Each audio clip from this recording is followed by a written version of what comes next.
భూపాలపల్లి జిల్లా గణపురం మండలంలోని బుద్ధారం గ్రామంలో పలు అభివృద్ధి కార్యక్రమాలకు ఎమ్మెల్యే గంటా సత్యనారాయణరావు శంకుస్థాపనలు చేశారు. గ్రామంలోని పర్వతవర్ధిని శ్రీ రామలింగేశ్వర స్వామి దేవాలయంలో ఎమ్మెల్యే ప్రత్యేక పూజలు చేశారు. అనంతరం 5 లక్షల రూపాయలతో నూతనంగా నిర్మించిన రజక కమ్యూనిటీ భవనంను కొబ్బరికాయ కొట్టి ప్రారంభించారు. అనంతరం 14 లక్షల రూపాయలతో నూతనంగా నిర్మించనున్న యాదవ కమ్యూనిటీ భవన నిర్మాణానికి శంకుస్థాపన చేశారు.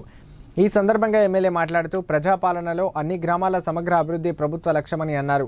అందుకు కట్టుబడి ప్రభుత్వం పనిచేస్తుందని తెలిపారు.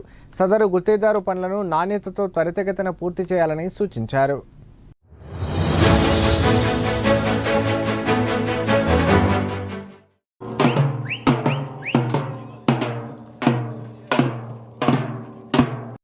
బుద్ధారము R&B నుంచి NH రోడ్ ఏదైతే భాగీరథపేట ఆర్చ్ వరకు సుమారు 15 కోట్ల రూపాయలు ఈరోజు పంచాయరాజులో దీన్ని R&B రోడ్గా మార్చడం జరిగింది.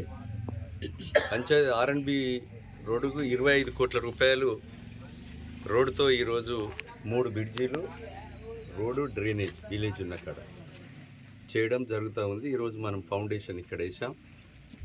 ఈ రోడ్డుతో పాటు ఇక్కడ కొడవటంచకపోవటానికి కానీ చల్లగరిగే జూకలు జమ్మికుంట ఇంకా పరకాల పోయటానికి కానీ ఈ రోడ్డు దగ్గర అవుతుంది.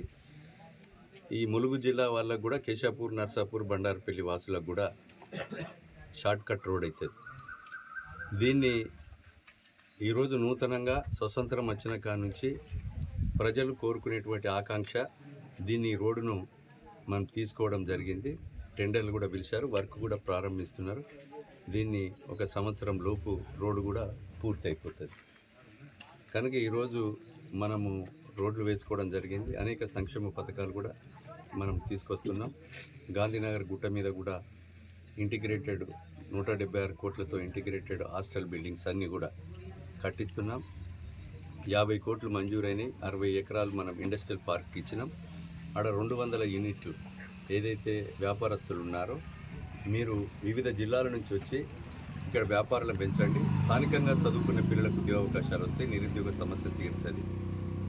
ఇప్పుడు ఆ 50 కోట్లు కూడా డ్రైనేజ్ కానీ, సీసీ రోడ్లు కానీ, కాంపౌండ్ వాల్ కానీ టెండర్లు కూడా మేము 1 వారం రోజుల్లో పిలుస్తున్నాం. కేంద్రీయ విద్యాలయం కూడా గాంధీనగర్ గుట్ట మీద వేస్తున్నాం. అదేవిధంగా ఈరోజు భూపాలపల్లి హాస్పిటల్ ఏదైతే ఉందో, సింగరేణి హాస్పిటల్ ఏదైతే ఉందో దానికి ఒక సిటీ స్కానింగ్ మిషన్ ఇప్పించాం. MRI కూడా కొనుగోలు చేసి ప్రభుత్వ హాస్పిటల్లో పెట్టడం జరుగుతుంది. కనుక ఇలాంటి పథకాలు ప్రభుత్వం చెప్పిన మాట, గతంలో ప్రభుత్వం మిగులు రాష్ట్రాన్ని 7 లక్షల కోట్ల అప్పు చేసిన మేము చెప్పిన మాట 7వ తారీఖు ప్రమాణ స్వీకారం రోజునే మహిళలకు ఉచిత బస్సు ప్రయాణం కల్పించాం. 200 యూనిట్ల కరెంటును కూడా ఇచ్చాం. ఎవరైతే కరెంటు మాఫీ ఇంకా రాలేదో వాళ్ళు దరఖాస్తు చేసుకోవచ్చు.